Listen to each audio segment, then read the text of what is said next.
This podcast features a lot of adult language. What the shit? Is this one leaking? Yep. Yeah, you better. You used one of the non-sealed ones. It's one of the cups that you had up here. That was foolish. Yeah, well, mine was. It's on me. Put it in the sink. Dude, it's all over the place. You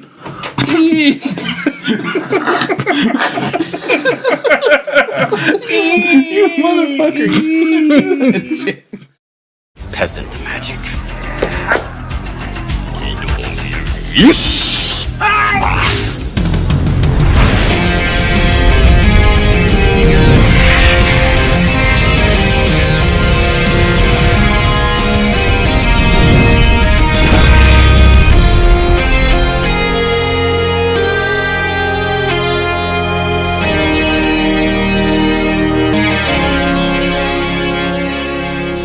This is Podmaster Mike in the Orc-Chop Express, and I'm talking to whoever's listening out there. This is Per Diem episode 12, if you guys can believe that. We didn't even kind of acknowledge episode 10. We just kind of is that a thing? went past it. Well, yeah, I mean, Jesus. 12 weeks of That's like true. recording It's quite a long discussions of D&D for us. I mean, Yep. it's pretty crazy. Yeah. So it's exciting. We're going to be talking about character death tonight, and let me introduce my awesome DMs around me. I have Mr. James Houlihan to my left here. Hey, how's it going? You can find him on Twitter at Chainmail Ninja. To my right, I have Brett Rude. Hello. You can find him on Twitter as well at Ovalt the Great. I'm still getting used to yours because you fucked up your account like 4 times. Oh, Jesus. Yeah. And furthermore to the right of John King. Hello, sir. I'm John You can King. find him on Twitter at Presto John Rex. Do the entire episode like Batman. Let's do that. Won't. I didn't realize it was supposed to be Batman. No, I was just doing. I'm Batman! That sounds just like Batman. This sounds like an old man. It's perfect. Alright, character death we're going to jump into in a little bit, but let's talk about what we're excited about this week. Brett, why don't you kick it off? Okay. So I kind of touched on it a little bit last week, but my wife has jumped into writing a D&D module of her own. And She started. Oh yeah.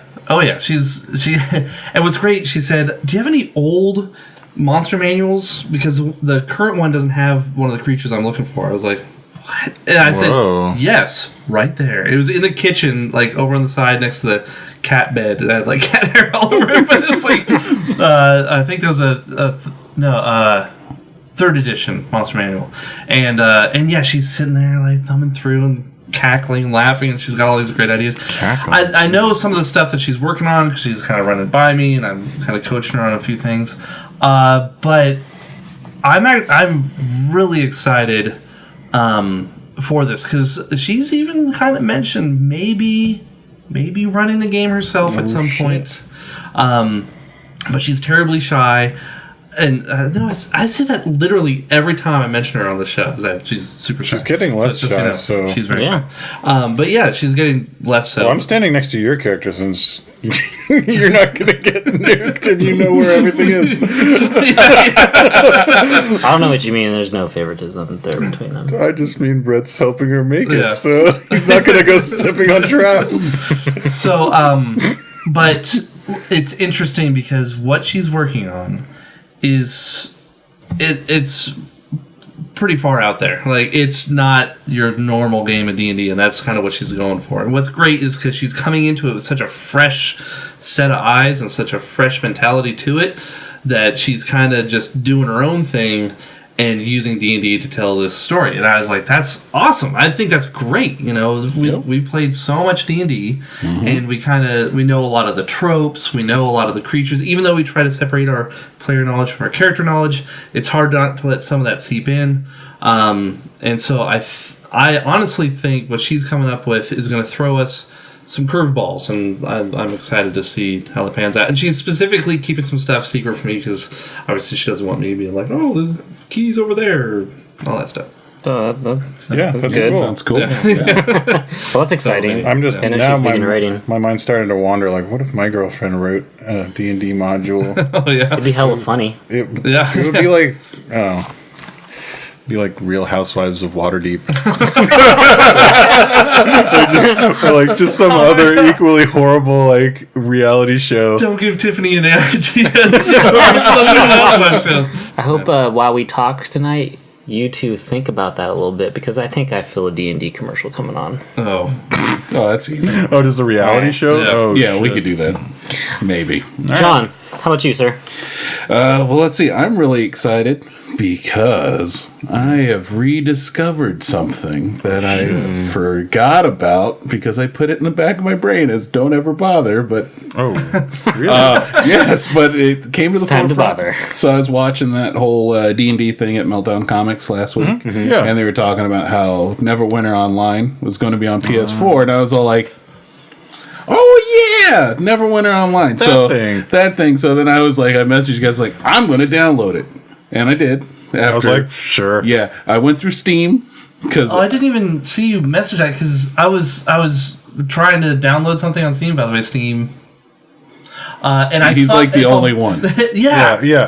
Literally all of the followers you just pointed heard out this- are like, what the fuck? I heard this no. story like 3 times today. Yeah, no, I'm not going to get into the story about Steam, so it's screwing me up. But I saw, I think it was last night, it's bloop, John playing Neverwinter. And I was like, ooh, so I went and I downloaded Neverwinter. Yeah, and then I looked and I'm like, what the fuck? Everyone's playing Neverwinter without me. What the fuck? Like, But Then I was like, what's Steam? and then anyway, I was like, holy crap. I was playing, I was like, this game, little dated, but not too bad. Like, there were some things in that I was generally having fun. And you know what? When I can play a Guardian Warrior that has a taunt where I can kill people by yelling at them, yeah, Lotro had that. I mean, Vicious mockery. that was the first time I experienced that, where it's like I could go, "Argh!" and it just wasn't like, okay, now everyone's punching me in the back of the head, not just some of these guys, but you bang your shield real quick and you, "Argh!" and the guys, "Ah!" and they get hurt. I thought I was killing kobolds that way. It was so dope. So having a lot of fun kind of playing through that, because I wanted to satiate my D&D need, like, Yeah. you know, my habit, by being able to hop online. Yeah. DM Gator, man. I was, Yeah, you gotta go down to the he game wasn't store. down on the corner, so yeah, so I'm going Neverwinter Online. Yeah, I made a character too, and I did enjoy it. I will say, character design. Yeah, I mean, dude, You know, it was don't- like, a little bit like driving in a DeLorean back to 2003. But other than that, the game was fun. yeah, and I found out it's even on Xbox One, so apparently Really? people play it on there. Is it on the same servers? Could I play with you guys? Yeah, on one? totally. No There's shit. just one server. No, Xbox is not. I don't think. Sorry, I mean, I was excited for a moment. I'll double check, But just but I don't. Think yeah, so. maybe. I mean, I don't. Well, they're don't doing think that a so. lot now with a lot of games. They're starting to make them And it's definitely- cross-platform because you're just connecting to the server and playing. Yeah, no, I mean, There used to be a lot of licensing stuff going on. With No, there's more key game differences. That's what I've read. Like people Okay. like playing on one and the other. But Oh no, shit! Like actual game features. But you know what? Having a lot of fun. It's free to download, so if you guys have a PC that's moderately decent, you can be able to play it, no problem. And do you guys just like this one more than the last one we played? What was the last It's game we different. were playing? Sword. Sword Sword Legends. It's different. Like Yeah, I wouldn't really. I You would, guys know I wasn't into that one as much. yeah, I wouldn't compare the two. I would say they're both are D&D. Both of them have similar like With the stats style and- that you were playing with, you would enjoy this one more. Yeah, definitely. Okay. So I saw in the ad for it, like they literally had a 3D version of Chris Perkins and his like costume. Oh yeah, So, there's like you content play it. updates where he's like created adventures. And No, stuff. Yep. And then that's like it. gargoyles and Oh, but I you- saw screenshots of those on Twitter, so that's what that's from. Yeah, Yeah, and you that's can where even the make your under- own adventures too. Yeah, that was the Underdark thing where he was the yeah. whatchamacallit, Mushroom King. But anyway, Yeah, I made a Drow Paladin. A Drowladin. Drowladin. But anyways, Paladin. yeah, when the game first came out, I remember that the Drow. Drow were DLC or something, so I thought I was getting one over on them, but then I guess they just released it, so. if you want to be Dragonborn, that's the one you have to drop some ducats for. I'm good. Well, James, what do you got going on, sir? I actually have 3. So, yeah, the stuff I'm excited about. The first one is I also turned to some video games recently to blow off some steam, and I got Warhammer Total War, or Total War Warhammer. And I was actually super impressed. The game design in it was more than I was expecting. Like, I've mentioned this a couple times to you guys, but the Orc faction, which is the first one I played, because they're awesome. The way that they actually made the game mechanics function, where basically they have a fightiness stat, where that the more you raid and attack other settlements and factions and armies and stuff, raises your fightiness, and if they don't do anything or they don't fight enough, it'll go down, and then you start having your army get casualties due to attrition and things like that. And the fact that there's no economy. Orcs don't craft trade with any other factions, they just raid for their economy. So it basically means you're forced to behave like an orc, otherwise you'll just instantly implode. So you have to be constantly expanding and raiding, and it was really cool. It was a really creative use of game mechanics to inform the gameplay, and that's the kind of thing that I think really sets really good games apart from games that are just kind of making a game. And I actually would really love to see something like that with like half orcs in D&D. Not maybe that restrictive, you don't want your character to like Hulk out and stab himself or something, but I'm not fighting enough. Well, it's one of those things where like you always see in the description, half orcs are super, they have this temper and blah blah blah, but all it really ends up being is kind of like this rage bonus. And it would be cool if there was some sort of like mechanic there to encourage players to, whatever, their character lashes out once in a while because their temper gets the best of them or anything. If you haven't inflicted damage on anything for 4 hours. 4 hours. But maybe, and you could use that once per day cooldown system they've got set up and maybe incorporate it that way. I'm not proposing anything specific, but I just thought that sort of thing can really enrich the game and differentiate races from each other, because then your character is substantially different from like a human, where otherwise, mechanical differences aside from like I get a feat versus I get +1 to all stats or whatever it is, human and half orc plays pretty much the same unless you really take it upon yourself to roleplay that. So I thought that was really cool. Yeah, and the second thing I'm excited about is you remember the shirts from last week that we debuted with that Forrest designed? Well, how could we forget? Forrest?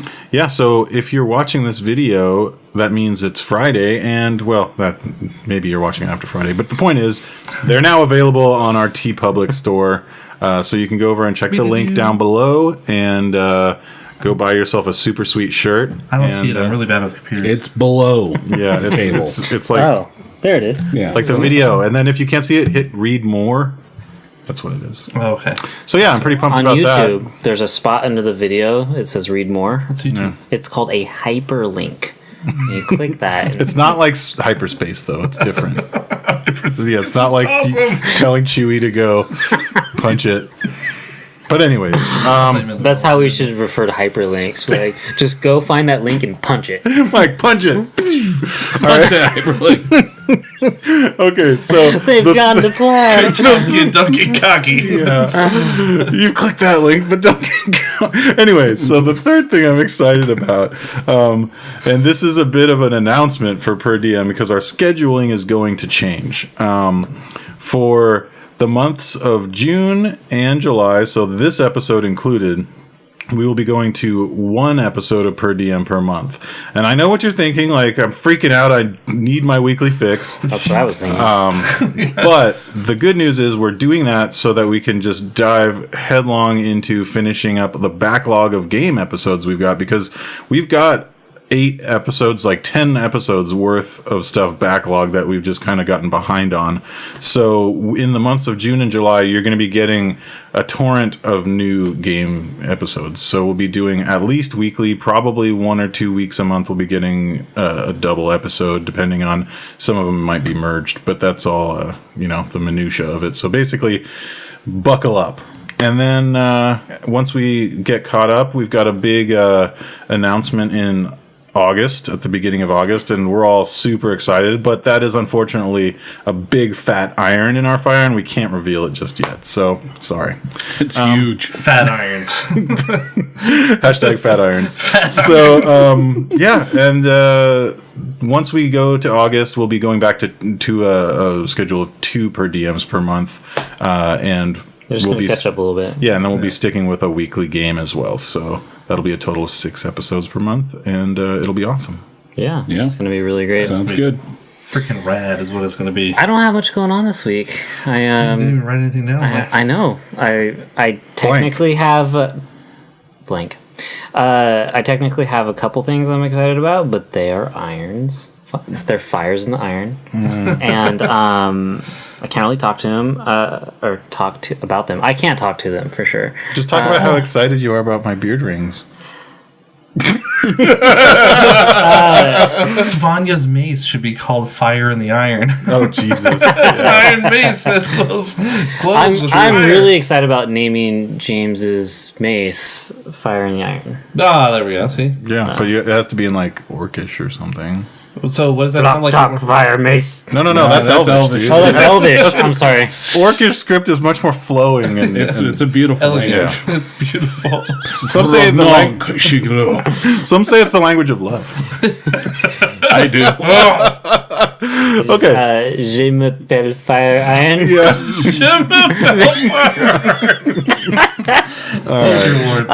But yeah, I have a couple things I'm working on. One is artwork related, I'll say. So I'm excited to get that back. And then the other one, we have some new unfinished music, basically. But some very cool new music coming from our awesome composer, AJB Music. Yeah. Cool. Link. He's rad. AJB. Push that Music. hyperlink and punch it. Anyways, Punch it. find the hyperlink and punch it. Oh god. Anyways, for Punch it. just for the people that don't know or maybe not have watched our campaign yet, because we have a lot of per diem episode that we've been doing, we have some really awesome music from this guy AJB, and Indeed.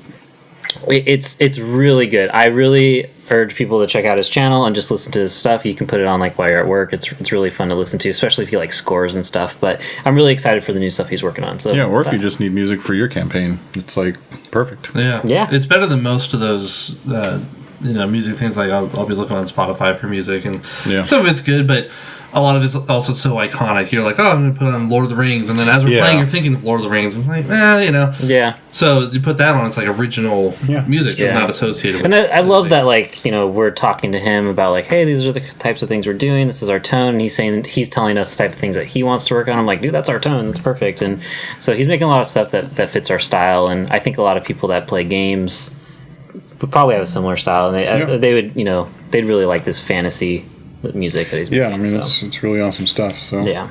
So I'm excited about that. But last episode, we wrapped up alignment stuff, and Mad Max, his alignment was still a little debatable. So I threw the poll out on Twitter. I don't think so.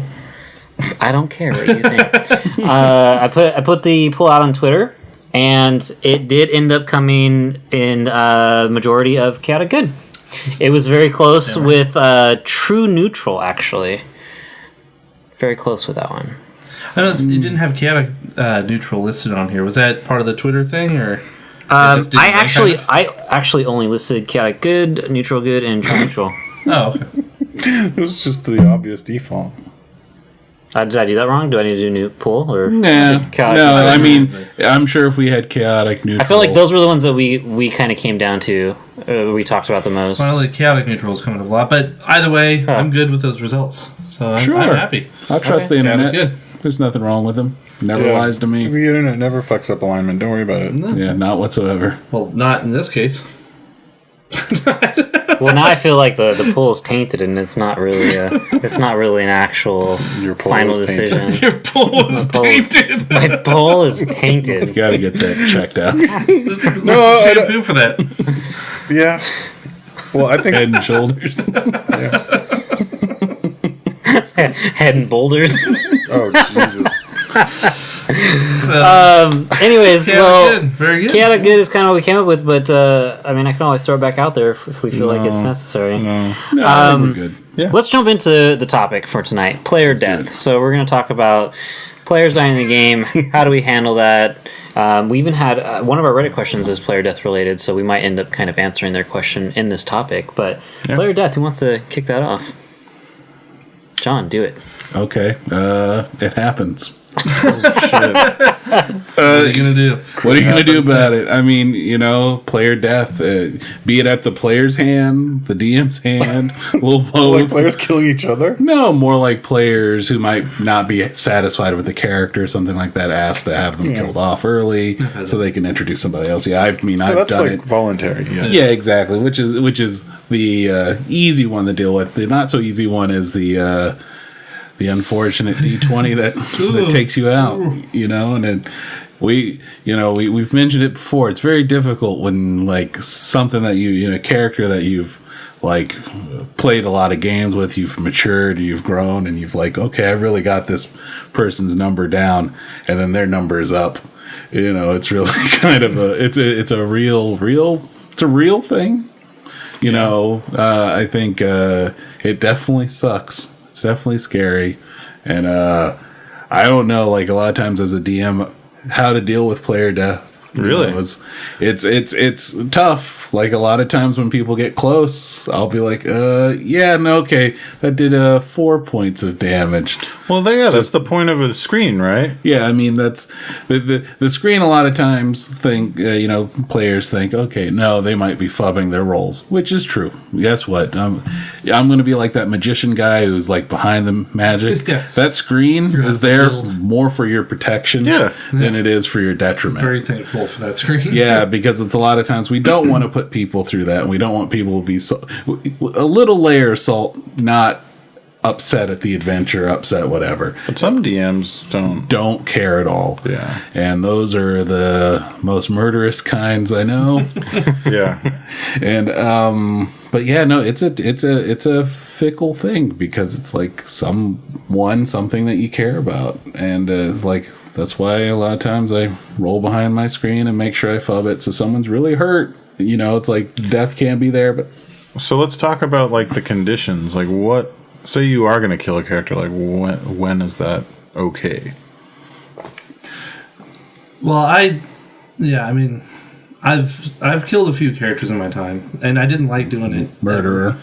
Actually, there were a few times I did like doing it, but Oh, that's fucked. well, it sounds fucked. But for those times were times where the players knew what was coming or asked me to kill a character, like we were mentioning earlier. In fact, I had a guy who took me aside secretly. He was like, "I want to do a new character. I want to die. And it's all I want to die." I was like, "Okay, don't tell anyone, Yeah. because I want the rest of the group to think I'm some murderous, crazy Yeah. DM, and they'll be like, 'Oh my god!" And sure enough, Cyberpunk and this I was giant about to robot say, grabbed a guy and squished him into a baseball-sized Oh. thing of pulp, and the rest of the players.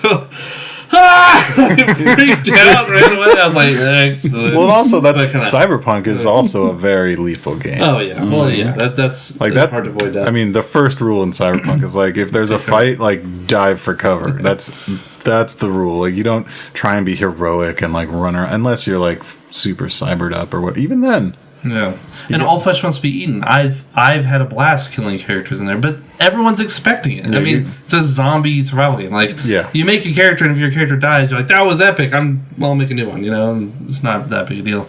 But obviously, we're talking mostly about D&D, and yeah, certainly killed some characters. And what conditions? I mean, I try not to set up a situation where their life completely depends on one die roll that they are doing out in the open. yeah. Because that will be the time they roll one. Like, it's just, and there's that chance. And if they do it, you gotta follow through. It's like when you are scolding your children. You have to follow through. If you tell them, if you do that one more time, you're going to your room, and they do it one more time, and you don't send them to their room, they won't respect you. So, if you're like, okay, it comes down to this roll, and they roll it, and they roll a 1, and you're all, nah, it's okay. Now everyone knows you're softy, and they can get away with anything. You gotta be like, sorry, you fell into the pit, and you're dead. Yeah, I mean, there's ways to mitigate that. You can be like, you fall 60 feet and hit like an outcropping, and you're totally fucked up, but barely alive and unconscious. Now the party has to go get you, or kobolds find you, and you're a prisoner. And now that's a whole nother story arc or something. But it has to be something like of meaning. It can't just be, you got off. Yeah, It's got to be something like okay, fine, I didn't die, but this still sucks. So yeah, that's at least that's kind of how I feel about it. And one of the things I feel like Dungeons and Dragons was great about it is death really isn't final. You know, it's such a fantastical world. I was looking it up after Tons died. I think I don't know if we've aired that episode. Sorry, he's dead. It doesn't matter. Spoiler. Spoiler alert! Alert. He's dead. He's super dead, like really dead. But there's a chance he could come back. He's kind of dead. Yeah, he's He's mostly dead. more dead than he is alive. Yeah, that's true. Definitely In that true. he's dead. Yeah. But it was funny because afterwards I was like, oh, okay, so and Giles had actually scooped him up and put him in a jar to see if he could resurrect him later. I was like, okay, that's. I gotta mention I just don't want to hold it anymore. One of the artworks is Tons in a jar It's gonna be awesome. with his like face and hands smushed against the glass. That's fucking nasty. But Anyways, I should have never done that. But then I was looking up resurrection in I think it was the DMG. I think it was the DMG, and it was saying that there were clerics that would go around and resurrect people for 1,500 gold, or sorry, 1,250 gold. My apologies. I was like, Fucking that's not that much to bring someone back from the freaking dead. Like, all things considered, I mean, it's a lot of money. I mean, if you look at like a commoner's weekly wage, it is. Oh yeah, but yeah, for an adventurer. adventurers. I mean, eventually, and so they put them in a jar, and at some point, I'm sure we're gonna have enough money that we could bring Tons back from the dead. I'm just stealing all that money. Yeah, and so, so it's and a funny little mechanic. Should I even talk about that mechanic, or let people? Well, we talked. Well, we haven't actually even put it in the game yet, but it's an idea at this point. So yeah, why The not? idea is that the little tip jar for the Tons fund is actually magically enchanted to the healing power, and the more gold that gets put in, the more he gets healed. So he'll be like starting to come back to life. no, So he'll be like that's fucking 30% nasty. alive, maybe 50%. It'll It's start like all blinking. Quato and shit. Not okay. And I'm literally thinking of like at around 80%, giving him the option of coming out early, Dude, not fully developed. Serious Which Tons with the reservations about wisdom your of judgment at 3. this point. Well, he's all like,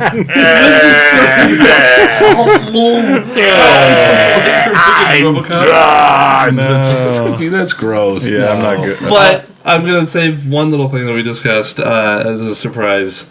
I think that's what I was just gonna say. Oh, but yeah, do you want well, to say it? sure. Well, is it the ability thing? Yeah. I was telling him I wanted to drop an ability of his choice and take a boulet ability since I like So it's like their DNA combined. the DNA got together and like his Boule arm gets burst some out of scales and like maybe I get burrow or some stupid skill. Burrow would be super Burrow's useful, actually. It's hella useful. Yeah. I want to get spliced with boule jeans. I'm going to start eating those Boule beans. jeans. It sounds like okay. designer Boulet jeans, jeans, If boulet. a dragon comes out, run, and then resurrect me. So I'm part chromatic dragon. Start downing those beans. Like, this is going to suck, but I've got a priest on I got a retainer. plan. The worst dragonborn ever. the point being, even if you do kill a character, there's ways to bring him back. You know, Acquisitions Incorporated did that thing where they went to hell to save Aofel, like bring him back. You can set up a whole adventure to go bring your buddy back, and that's all good. So keep that in mind. Like, even if you kill him, it's not the end of the world. Yeah, death is not permanent. It's really dependent on the DM. Yeah, I mean, my personal view on it is, as far as the conditions, I think if it moves the story along, if there's a reason behind it, go for it. You know, like if the player wants it to happen, if it helps suits the the story. plot point, or if that player was doing something particularly meaningful at the time, like if, you know, Brett's character says, everybody go, I'm going to hold this drawbridge until the, you know, whatever, little gnomes at the top fix the chain, and then we can raise it and everyone will be saved, and go out and, like, you know, this noble sacrifice. Like, sure, that makes that death meaningful. But, yeah, if it's like, okay, cool, everybody, there's this chasm here, roll a dex check, and you just happen to fail, and then you roll another one on your, you know, whatever, catch the ledge roll, and then, oops, sorry, you're dead. Yeah. Like, I don't know. To me, this is just my opinion, but to me, that's shitty DMing. You shouldn't have ever put your player in that position to begin with, unless it's this, all right, this is my game super hardcore. Don't get attached to your characters. Bring 5 character sheets, like that sort of thing. But again, that to say that across the board that's shitty DMing really isn't accurate either, because if your players enjoy that style of play, then it's perfect DMing because your players have to be having fun. But if your players are anything like me and you just wipe out a character on a couple bad die rolls, like you probably kind of messed up someone's evening.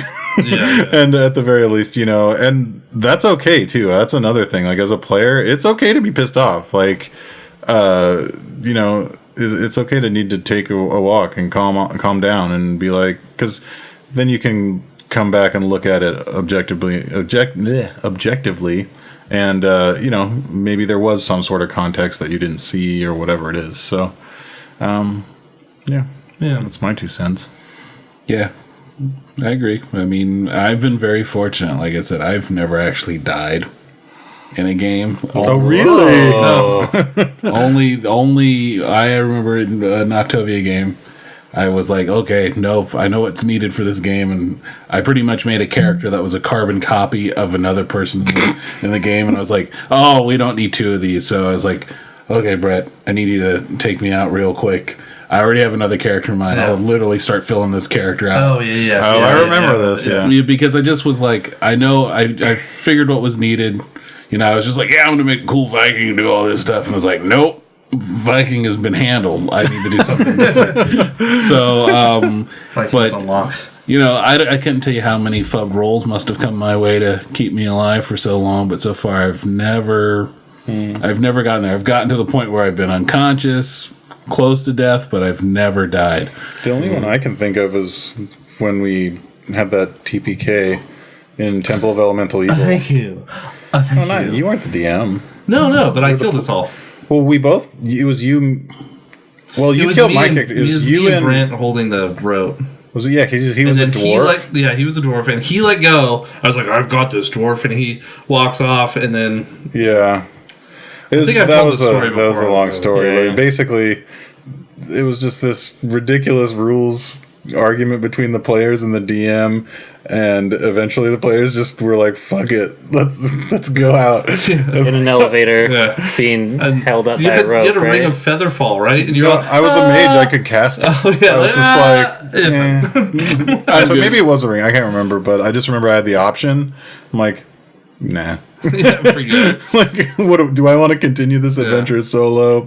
Not so. And then we pinned everyone's character sheets under my name on the wall. We used to have a wall of shame where you would put your characters when you died. Hung it up there. And they put all of their character sheets under my name. I was like, no, that should be the DM under the DM's name. Yeah, like, really should. That was ritualistic suicide. We should set up a wall of shame in the dungeon. We should totally do that. Oh, yeah. Well, Trainor's ready to go up there. Tons up there. Poor Trainor. Yep. All right. Trainer was ready to go up there? Yeah, I'm ready. No, this time he's a hater over there. He's hating on his own character. Yeah. I'm like, I can arrange that. I'm like putting all this cool plot stuff into motion, and he's like, actually, I don't like that character. I'm like, oh. Yeah. Nah, he's all right. Player death happens. It will happen if you're a DM and you're worried about it. And I think I peeked at the question a little bit, and you're worried about kind of how to handle it, or if you want to bring one, you could bring a cleric could come into town who's maybe healing or resurrecting like one person. You could do something like that. Yeah. I mean, there are ways to bring the player back if you want to that particular character, or it's a time for that player to come up with something new or something different. Don't think of it as like that's it. Like your D&D days are over once your characters. If anything, they've just welcome to the world of building thousands of characters for the rest of your life. Yeah, you get addicted. Yeah, it's like me playing Skyrim. I literally have no idea how many characters I've made in Skyrim. I just that's like my hobby. I just make characters in there. So, I love Oval to death. He's probably my favorite character I've ever played. But if he died, I'd be bummed. But I'd be like, well, I can just make another character and put all my heart into that character and do something fun and rad with that guy. You know? That'd be Ovolt 2. Yeah, his Showvault. Brovault. Brovault. Yeah. Showvault. So, So, bro. his half orc, half gnome brother. Brovault. Be sure to drink your Ovaltine. God. Yeah. Like, I'd be bummed if Randon died, but again, like, I cared more than tons. Yeah. Like, I would care more. But, yeah, dude, I mean, that's part of the fun. This is making new characters. You don't want to just play the same character forever. Now, I'm not saying just kill Ovolt, but... Oh, I'm going to kill everyone. Sounds like no one is really attached to their character. No. Well, it's also one of those things that you sort of need to keep on the shelf because if it's never a danger, yeah. the players are going to be feeling a little like they can just do whatever they want. That's and it true. removes the danger from your game. Thus, the excitement goes down. And it's just a less fun game. And I mean, that just being too easy on your players could kill a campaign. I think it was on RPG.net. There was a forum post by this guy complaining about the D&D system. I think it was around when Savage Worlds came out. And he was explaining why he liked Savage Worlds so much. And it was this story about how they were, as the party was in this area, the cleric was ambushed, or they were all ambushed while the cleric was out in the middle of town, like exposed near the well in the middle of town. He gets hit with a bunch of crossbow, quarrels or bolts, and he's like down. And so this guy's character runs over to his aid, and this enemy this enemy dwarf rolls a natural 20. Then he rolls the max damage he possibly could. And he kind of did it in a very narrative style where he was basically like, I expected like my character would run out there, then feel this like thud in his chest and look down, and see the, coral protruding from his heart and just fall over dead. But he was like 10th level, so it did like 2d8 and he just soaked it and continued with doing whatever he was doing already. And it's that kind of thing where obviously he shouldn't have died by the dice in that game, but when something like that does happen and it is for a meaningful purpose like that, like going out to rescue that guy, you don't want to sour the experience by just removing that altogether. So keep it in the toolbox, and in a situation like that, like, because that's a perfect example, right? Like he hits you in the neck and you're bleeding out or whatever, hits you in the heart and you die. That's a perfect scenario for, okay, well, the dice were kind of against you, and now we can proceed to how do we resurrect this dude, because it was it didn't move the story along necessarily, but at the same time it was meaningful and impactful. So, and then that character comes back, and that's that much more character development. That cleric now knows that this person died to rescue him and all that. So, it is tricky because you have to keep it around. Like, there's got to be danger. No, that's true. You got me thinking about a rule my brother instituted with Heroes Unlimited. Oh, because that was all SDC. Yeah. So some dudes would have like 250 SDC, and so you could literally jump on a grenade, and the grenade wouldn't kill you. Like, it could do like 80 points, but since you had 250, it didn't matter. You could walk away from it. And he's like, but if you're just a dude and you jump on a grenade, so he's like, okay, here's my example. You jump on a grenade and you think you're gonna die. He's like, that's what's gonna happen. A grenade's gonna kill you. But and I was young. I was like, but STC, I have more. And he's like, no, but think about it. What happens if you jump on a grenade right now?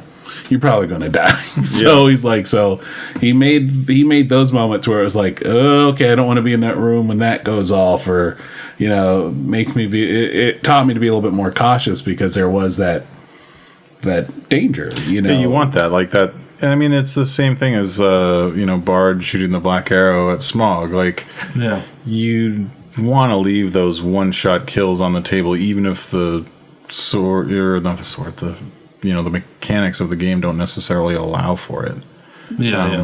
So I think that's true. Like, if a catapult, if it's something narrative, right? Like you're in the middle of a siege and a fucking catapult hits you or something. Like, I'm sure those rules are there somewhere, but it's probably going to wipe you out. So dodge the catapults. Yeah. You also want to be careful on the flip side of that, like just making it too easy to kill people meaninglessly. Like, I just made me think of this quick story. I wasn't in one of our games. I remember hearing someone talking about this on one of the shows I've been watching, where a guy went to someone was asleep and he thought he heard something outside, so he went to kick him awake, like, "Hey, wake up!" and the DM made him roll the hit. Oh, I And think he I rolled- read this. Did he? I think He like rolled a rolled natural damage. 20. Yeah. And then he's like, okay, you rolled a natural 20, or was it a 1? And because it's a 1, it I like can't really remember, hurt him. but it was. And then so it counted as a natural 20, and then he rolled damage and like double damage or whatever. Yeah. And it killed him. He's all, hey, wake up. Oh, sorry. It like broke the dude's neck. I was like, that is the dumbest thing That is I've ever heard. that's a textbook example of a terrible DM. Yeah, like, that just was- stop right now, and like hand off your DMG to one of your buddies, and just Sell your dice. if you can get $5 for it, you're good to go. No. I mean, unless you're like 13, in which case You know, don't just know any better. keep going.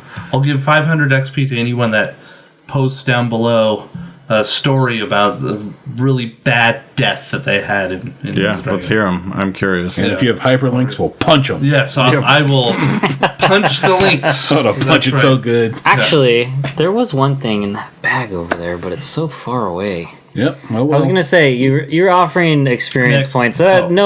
no one's gonna want, but I do happen to have a pop figure of Chandra and Jace from Magic the Gathering that I'd be willing to give away, brand new in the box. Check it out. Oh no, it's over there. I don't have it, but I've got some giveaways. So if someone The best story of player death. if someone will post a player death story, sure, I'll send them a Magic the Gathering Chandra or Jace, their choice. How about this? Give Chandra to the person who has the like worst laughable story, like the most ridiculous situation where they died, and then Jace to the one that had the most like epic death, like meaningful death. Sure. How about one that died in fire and the other one that got milled to death. in D&D? In D&D. What's going on? It's like Literally in the middle. That was a crazy story. Yeah, just post some death stories. We'll have some fun with it. I'll message you guys, or James can message you, and we'll send you some pop figures. But do you want to package this up? Huh? Package up the death thing. I think. Yeah, we've I think this we're to good. death. We've killed it. Good one, John. Thank you. I'll be here all night So until I go home. Yeah, I don't know if anyone has any closing statements, but basically, yeah, I them think all. it's use it as a tool for good or evil, but don't waste it. And it's better to threaten with. I think, like, keep that threat of death around. And I love your example of if a player wants to switch characters, fucking kill them and don't tell the rest of the group. Yep. Yeah. Because now, I mean, that it does so much for the player's respect for danger in the game world. And you can do the same thing with NPCs, but it's not nearly as impactful. So that's definitely something to do. But again, I can't stress enough, like, don't make the character roll damage to kick his friend to wake him up. Like, shit like that drives me so insane. Like, if I was a player in that, I'd just be like, the fuck, man? Yeah. Like, where did you learn how to do this? Roll persuasion to Yeah, do you flirt see- with a woman at the bar. Oh, you rolled a 1. Her boyfriend stabs a spoon in her eye. Yeah, it's like, I mean, can you imagine, like, Matt Mercer or one of those dudes doing that? I'd just be like, what the fuck? It's basically you play a game, and if anyone rolls a 1, they're dead. So it says you play until you roll 1. Yeah, especially if you're low level It's like like that. paranoia. You would die a lot. Yeah. Oh, you could die your first outing. It's Yeah, like, paranoia. welcome, world. My name is. It's like that one Ravenloft adventure where Alan keeps sending you back in time, and you keep basically it's at a wedding that happened in the past, and your characters inhabit the bodies of various guests, and it's different each time. So you try and stop something from happening, and each time you're gonna die horribly because you're just some asshole at a wedding trying to fight a vampire, and then and you'll get back and be like, "What did you learn? Okay, this happened. All right." here you go back. Next thing you do it like a bunch of times. So, and things like that, maybe literary or magical, just stuff that you can get away with in D&D because it's D&D. Do that shit, and then they'll be like, okay, I can die because I did it like last adventure and it sucked, so I don't want to do that when it matters. Mm-hmm. So yeah. Well, I'm just gonna say, have another character sheet or character in mind at some point, and know that there's gonna be other characters you'll fall in love with and play. Like, don't stress about it. Yeah, it's not the end of the world. Yeah, I mean, just with the one character I've made so far for our campaign, I had a few different ways I could have constructed that would have changed the background significantly as well.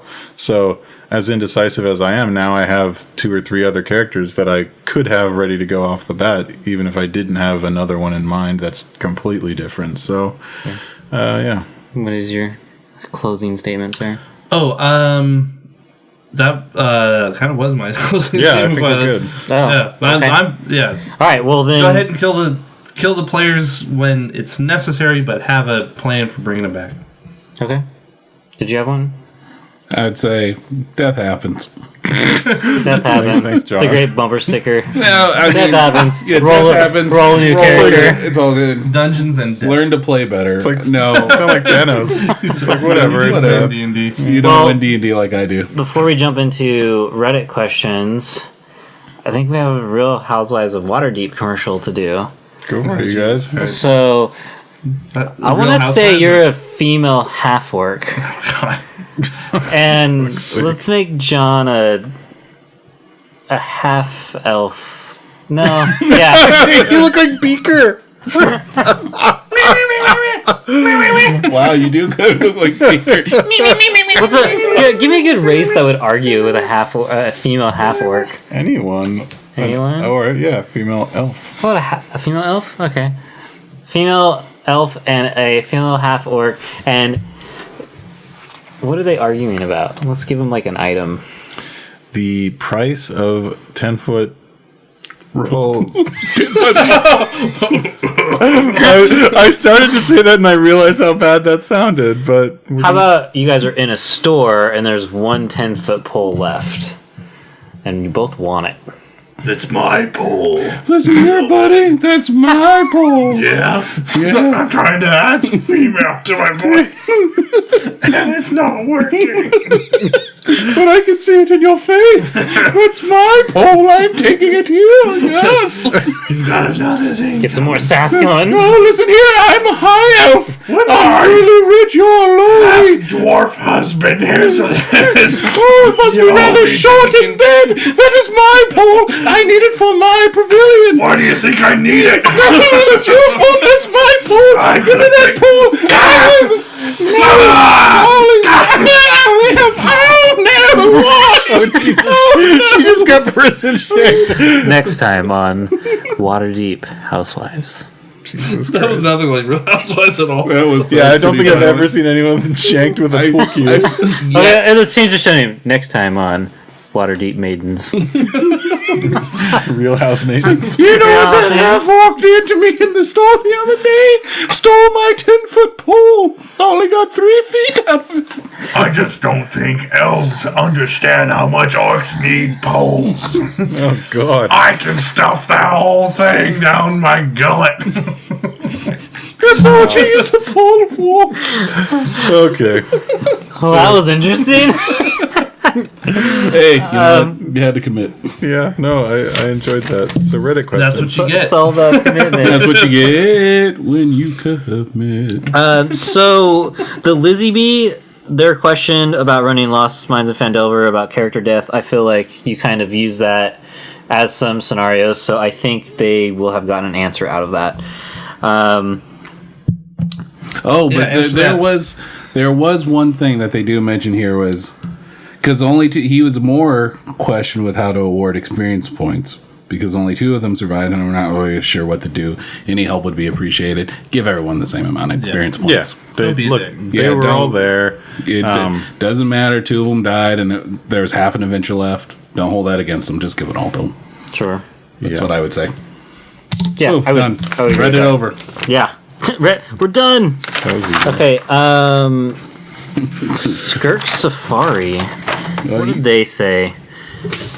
One of my players has a experiment. God, this is hard to read. From here. Experiment background from here, and is a wood elf who was captured and experimented/tortured on by a mad wizard. He has the bond, I will kill my master, it is inevitable. So last night in the mega dungeon, he not only found but also managed to actually slay his former master. And I'm thinking, what now? What happens when you fulfill your bond?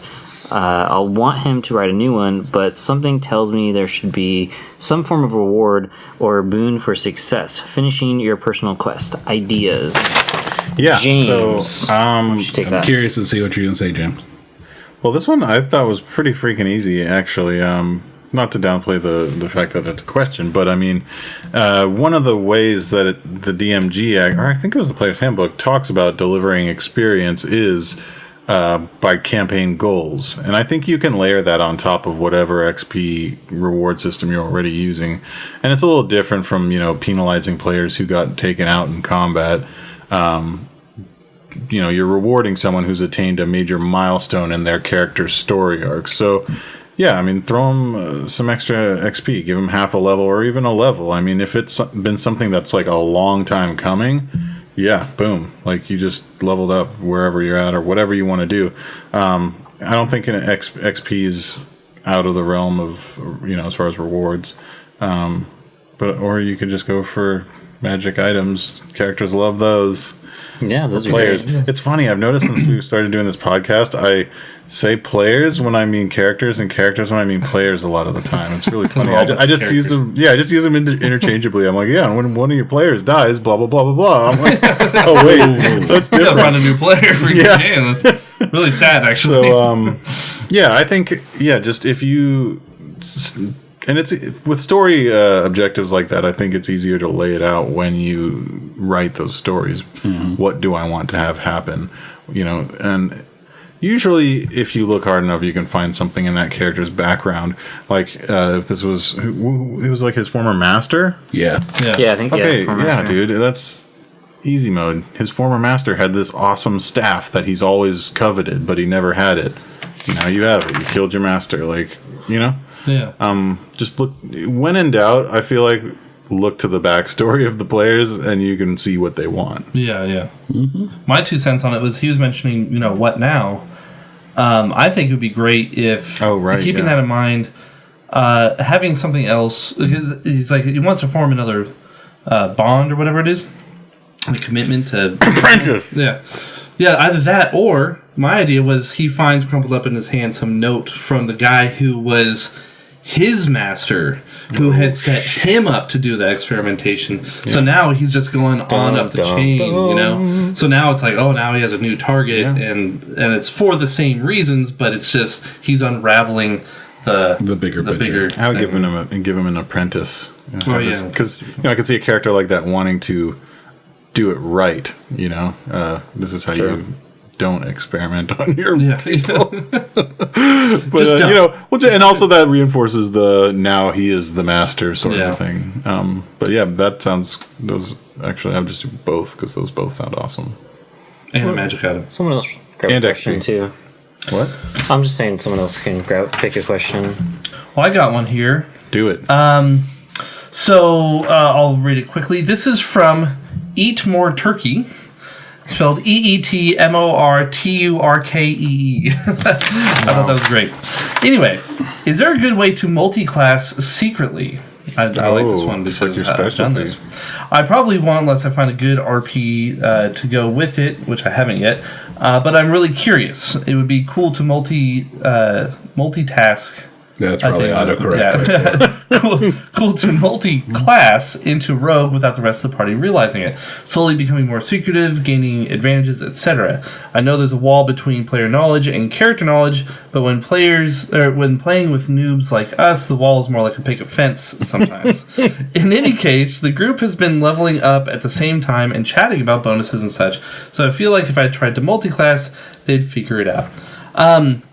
So I personally am all for secret multi-classing. Ovalt was a bard at first, or he took a level in bard, but in his backstory, he's a wizard, or was an apprentice wizard, wanted to become a wizard. So he multi-classed into wizard, didn't tell anybody. And that was one of the important parts, is that I actually took bard so that I could cast a healing spell or inspire people so that they were like, oh, no, he's definitely a bard. Yeah. And then even when he casts a spell later, a lot of people don't know bards that well, so like, oh, bards can cast that? That's pretty cool. I didn't know that. And then it's revealed more. No, he's really more of a wizard.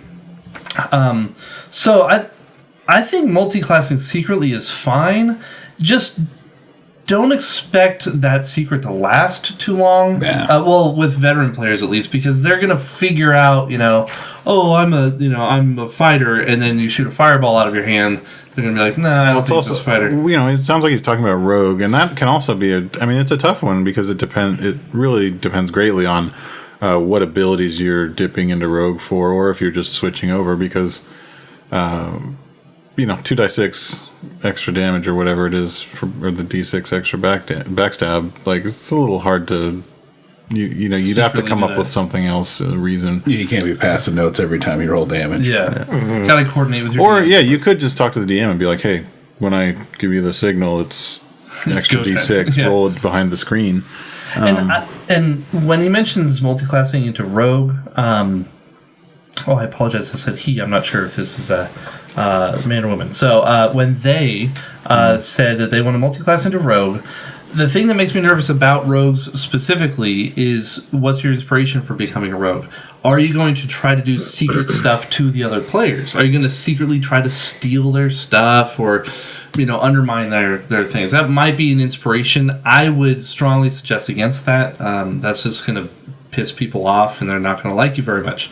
If you're doing the rogue because you want to surprise them with, hey, I got into the castle, and they're like, how did he do that? Like, that's cool. Go for it. And people are eventually going to figure it out, and that's cool. That's fine. But yeah, and then of course people are going to, oh, I'm leveling up. I totally got this ability. What are you getting? And just be like, just tell them I haven't really decided yet. Yeah, I haven't figured just it out yet. Just be vague. Or, you could really commit, and if you're, say, a fighter at first, memorize what you would do with your next level as fighter, and tell them that. Oh yeah, I'm totally gonna get action surge or whatever. Sure. These are total liars. Yeah. If you're already in game 2, you could also just be honest and say, I'm trying to keep it as a surprise for now. Yeah, and you can do that. That's fine. Or just keep it even more vague. I'm keeping it real. Yeah. Keep it even more vague and just backstab the other player. Oh. I mean character. I'm role-playing this with a butter knife. That's what my character would do. Don't do that. Yeah, please don't stab other players. That's Yeah. Wait a minute. Yeah. The one I picked was monk related because I had just helped Shallon build a monk. Oh shit. And it's a very quick question. It says, so if a monk is two-handing a versatile weapon, does he still get his unarmed attack? And this was from quinoa_salad. The answer is no. Yep. A monk eligible weapon is a one-handed item, and it has to be specific ones like a short sword or a quarterstaff, one-handed quarterstaff, and then the unarmed strike is a bonus action to that. Yep. Two-handed, So there's no versatile ones? No. I don't even think, no whips, because they only do simple weapons, no martial weapons anyway. Yeah, I believe it's simple, and it it still has to be considered monk eligible, and they list what those are, and there's like three items or something like that. What's funny is I understand where the question's coming from. Your two hands are filled up, but a monk has 4 weapons. They have their feet too, or even headbutts. It's like, sure. So you shouldn't kick someone. And it's almost like they're not taking that into account. But I'm sure they kept that in for game balance reasons. I mean, if you want to homebrew it a little bit, maybe, but official rules, nope. 5th edition rules, nope. Don't do it. Cool. Well, that was an easy one. Yeah, that was easy. I just thought that was a fun one because at least when I pulled this question, no one had answered it yet. And No, poor bastard. wow. Well, like, quinoa salad. You sound delicious. _salad. See how the underscore is actually kind of hard to add in there? See, it should just be quinoa salad. Eat more turkey. Sorry, quinoa salad. I'm using you as an example for his fucking awful Twitter name that he made before. I don't know how. Which is still there, actually. So if you search Oval the Great, you're going to get 2. Yeah. He's And not. they're both He's great. not oval_the_great. Underscore. That sounds like a file name. Sounds like you're trying to hide your porn on your desktop. It's like, what's this folder? Oh my goodness. Well, know orcs that's did it for that. tonight, actually. I'm a little bummed that we're not going to be doing per diem as much. I feel like it's going to be a good break for us because we've been doing a lot of episodes. But I'm really excited to get all this It's gonna be sweet. campaign content a lot out of for fun everyone. putting that together. It's going to be a deluge of Yeah. game content that people will be able to listen to.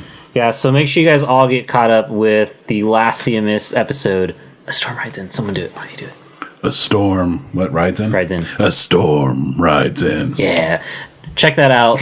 It's a really good episode, and the second half of that episode will be out next week. Yeah, and buckle up for early August. It's going to be super dope. Oh man, it's so hard to keep it a secret, I know, I'm but so we got it. excited. It's going to be awesome. Literally the biggest iron in the biggest fire. Yeah, it's a giant forge. It's a fire in the iron. It's an iron golem in the fire. It's an iron in such a big fire. When there's California like fire in the hills, we just go throw an iron in. Yeah. It's just like no, it's in you a can't huge do fire. that. Yeah, fire risk is high right now. Yeah, don't do that. Don't wish that on No, anybody. when it's there, It's then we already go there. throw a fire an iron. We wouldn't in be it. causing. Yeah, Just we're using just it. utilizing it.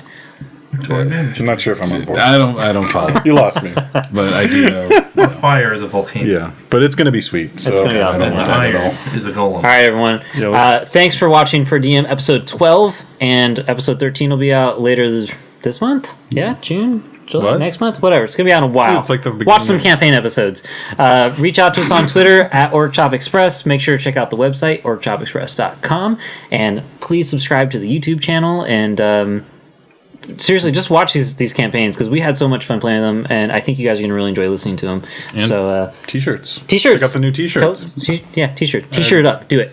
I already did that, but T-shirts. all right. So now we've got this T-shirt, super sweet. You can get it in hoodie, however you want, tank top, That's hoodie and over what? My hoodie's over there. Yeah, and then you'll also be able to get the the Chang Sing symbol that Forrest orc designed finger. with the orc hand. Yeah, so I'm pretty excited for And that. that's at tpublic.com. Just look up Yeah, Orc-Chop Express. just Orc-Chop And Express. punch the hyperlink. Yeah, punch it. See the hyperlink? Just Punch remember, it. surfing through the Pointing internet. at something. It's below the table. Okay. Just remember, surfing the internet's not like dusting crops, boy. Oh shit.